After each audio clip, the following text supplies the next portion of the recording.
یہ خبر بظاہر ایک سیاسی بیان اور ایک کنونشن میں ہونے والے مکالمے کی رداد ہے، مگر گہرائی میں جائیں تو یہ ہمارے سیاسی شعور، ترقی کے تصور اور اقتدار کی سوچ پر ایک سنجیدہ سوالیہ نشان بن کر سامنے آتی ہے۔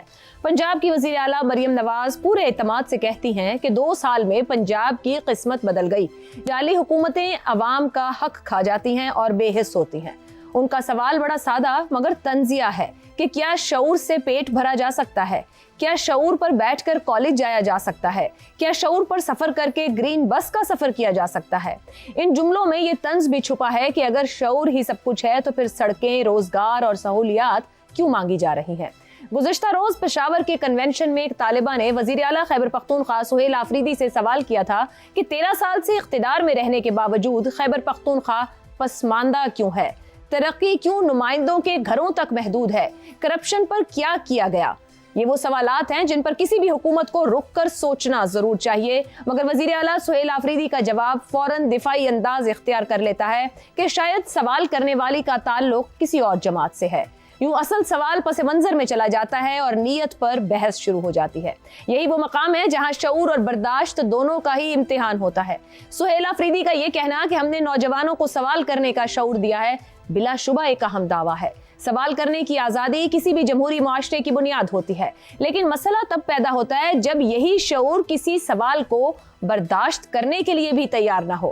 اگر نوجوان سوال کرے اور جواب میں اسے سیاسی لیبل دے دیا جائے تو پھر شعور صرف تقریر تک محدود رہ جاتا ہے، پالیسی اور عمل کا حصہ نہیں بنتا۔ مریم نواز کا موقف بھی مکمل طور پر ناقابل سوال نہیں ہے۔ انفراسٹرکچر، سڑکیں، ٹرانسپورٹ اور روزگار واقعی عوامی زندگی کو براہ راست متاثر کرتے ہیں۔ ترقی کا فوری چہرہ یہی ہوتا ہے، مگر یہاں بھی سوال یہ ہے کہ کیا ترقی صرف سڑکوں اور بسوں کا نام ہے؟ اگر شعور نہ ہو، سوال کرنے کی روایت نہ ہو اور احتساب کا کلچر نہ بنے تو یہ مادی ترقی کیا شہریوں کے لیے ہوگی یا پھر رعایا کے لیے؟ آج وزیر اعلیٰ پنجاب کھل کر وزیر اعلیٰ خیبر پختونخوا کو چیلنج کر رہی ہیں۔ ایک طرف شعور کو انفراسٹرکچر کے ترازو میں تولا جا رہا ہے تو دوسری جانب انفراسٹرکچر کو شعور کے مقابل کھڑا کیا جا رہا ہے۔ حقیقت شاید ان دونوں کے بیچ ہی کہیں موجود ہے۔ شعور کے بغیر ترقی اندھی ہوتی ہے اور ترقی کے بغیر شعور بھوکا رہ جاتا ہے۔ اصل امتحان یہ نہیں کہ کس کا موقف زیادہ درست ہے، بلکہ یہ ہے کہ کیا ہمارے سیاستدان اس بات پر متفق ہو سکتے ہیں کہ عوام کو شعور بھی چاہیے اور سڑکیں بھی، سوال کی چاہیے اور اس سوال کا سنجیدہ سیدھا جواب بھی۔ اسی معاملے پر پینل سے گفتگو رہے گی۔ پینل میں ہمارے ساتھ ہیں زیغم خان، رضا رومی، عامر احمد خان اور شہزاد چودھری صاحب۔ پروگرام کا سوال آپ سبھی کے لیے۔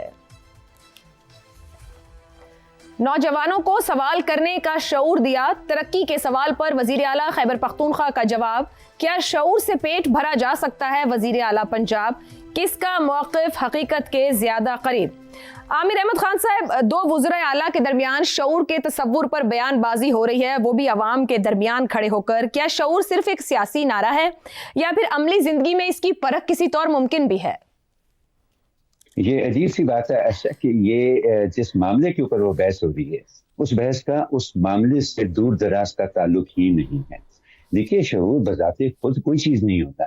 ہم نے دیکھا کہ پاکستان نے 30-35 برس آمریت کے دور میں گزارے اور وہاں شخصی جو آمر تھے، انہوں نے عوام میں یہ شعور پیدا کرنے کی کوشش کی کہ جو سیاست ہے وہ ایک معاشرتی تشکیل کے لیے زہر قاتل ہے اور آگے بڑھنے کا واحد طریقہ شخصی آمریت ہے۔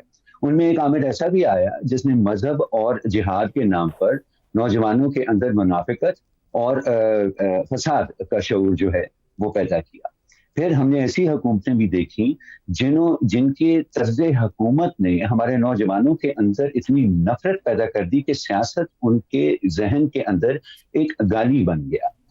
تو اور اب ہم ایک ایسی جماعت کو دیکھ رہے ہیں جنہوں نے جو عوام کو جو شعور کی بات ہو رہی ہے، وہ شعور یہ ہے کہ ایک 18 سال کا بچہ صبح اٹھتا ہے عائشہ، وہ سب سے پہلے سوشل میڈیا پر بیٹھ کر وزیر اعظم کو گالی دیتا ہے، اس کے بعد آرمی چیف کو گالی دیتا ہے اور سارا دن وہ اسی طرح کی پوسٹ کرتا رہتا ہے، اور شام کو اس کے ماں باپ جو ہیں وہ بڑے فخر سے اپنے دوستوں اور رفقا کو کہتے ہیں کہ ہمارے بچے کو سیاست میں بہت زیادہ دلچسپی ہے۔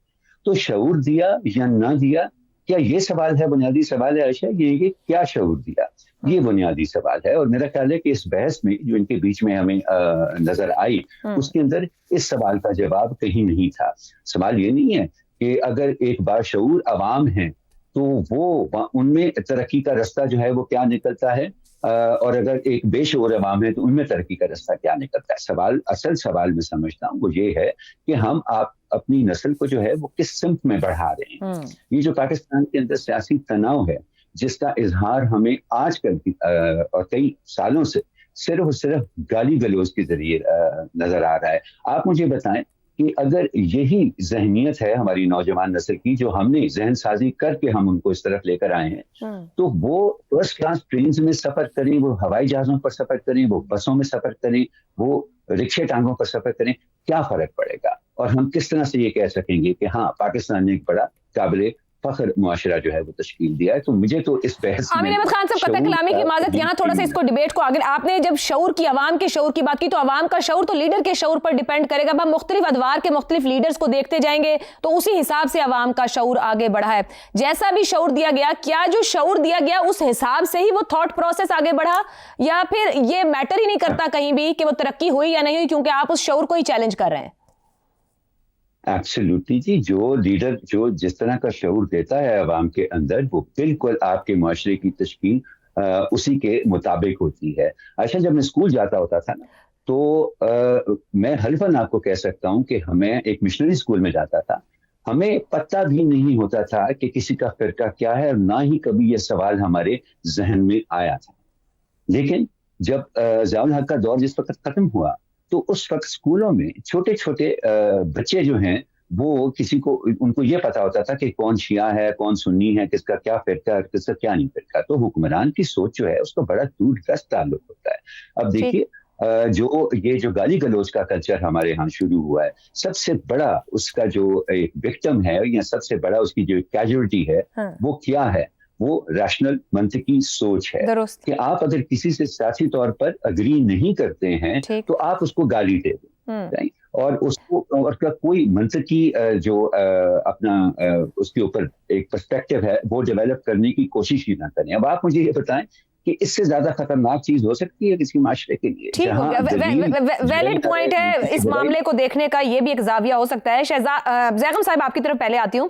13 سال اقتدار کے باوجود پسماندگی کے سوال پر شعور کہہ کر جواب دیا گیا کہ ہم نے شعور دیا ہے. جب یہ چیلنج کیا گیا کہ آپ نے 13 سال سے کیا ڈیلیور کیا، اب اس بندے کی شخصیت کو بھی چیلنج کر دیا گیا، سوال کو بھی چیلنج کر دیا گیا، نیت کو بھی چیلنج کر دیا گیا.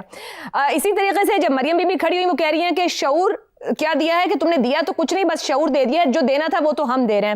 یہ دونوں طرف جو اپنی اپنی بات کا جھنڈا لے کے کھڑے ہو گئے ہیں، آپ کے خیال میں کیا پہلے ہے، کیا ضروری ہے، اور کون حقیقت کے قریب ہے؟ سوال کرنے کا شعور تو دیا ہے پی ٹی آئی نے، لیکن مخالفوں سے سوال کرنے کا شعور دیا ہے. سہیل آفریدی صاحب تو بہت بڑی چیز ہیں، وہ تو چیف منسٹر ہیں. یہاں آپ کسی چیتے سے بھی سوال پوچھ لیں تو وہ پھر سارا شعور تاتا شعور میں چلا جاتا ہے اور آپ کو وہ جواب ملتا ہے کہ طبیعت ٹھکانے آ جاتی ہے. دیکھیں، مجھے یاد آتا ہے ایک بہت بڑی ہسٹورین ہے ساؤتھ ایشین ہسٹری کی، ان کا نام ہے بابرا میٹکاف. انہوں نے ایک پوری کتاب لکھی ہے، پلیس آف ادب ان انڈین سوسائٹی. وہ کہتی ہیں کہ 1000 سالہ مسلمانوں کا جو تہذیب تھی بھارت میں، ہندوستان میں، انڈیا میں، اس 1000 سالہ تہذیب کی جو سینٹرل چیز تھی، جو بنیادی چیز تھی، وہ ادب تھا. ادب کی بنیاد پر جنوبی ایشیا کی مسلم سوسائٹی کھڑی ہوئی تھی. اور ہم کہاں پہنچ گئے ہیں؟ یہ سب سے مقبول جماعت ہے، اور اس کو تو کیا دوش دیں؟ آپ ذرا علماء کو سن کے دیکھ لیں کہ ان میں کتنا ادب باقی بچ کے رہ گیا ہے. جو پی ٹی آئی نے مقبولیت حاصل کی ہے، دیکھیں اس کو بھی ہمیں ضرور دیکھنا چاہیے اور ان وجوہات کو دیکھنا چاہیے. اور اس وقت جو ان دو پارٹیوں کا کنفلکٹ ہے وہ کہاں پہ ہے، دونوں کی کیا سٹرینگس ہیں اور دونوں کی کیا ویکنیسز ہیں، اس میں سے آپ کے سوال کا جواب نکلے گا. پی ٹی آئی ایک مقبول جماعت ہے، بہت مقبول جماعت ہے، اور اس نے زوال پذیر جماعتوں کے مقابلے میں ایک مقبول بیانیہ بنایا ہے.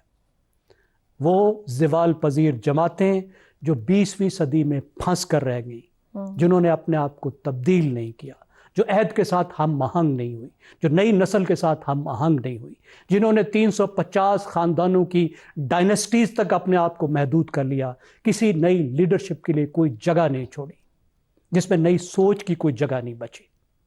تو اس کے مقابلے میں جب آئی تو ایک کمزور طاقت بھی بہت بڑی طاقت بن جاتی ہے.